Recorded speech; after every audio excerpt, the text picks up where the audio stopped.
tu dibînî çavên min mirene, bêtev dünya wekî zindaneke tîne.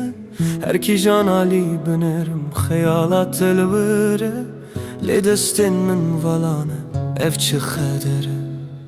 Bayê sartê ji çiyayên bilind, dike hawar di nava vî gund. Lê dengê min naçe derya pir kûr e, riya gihîştina te pir û pir dûr e. Ma tu dibînî dilê min li vir mîna esîr e,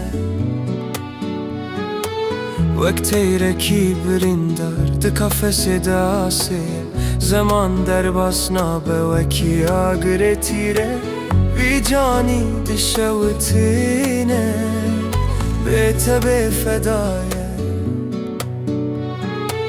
Stêrk veketin lê şeva min her tariye, bêhna te di bîra min de wekî gulistana biharî ye.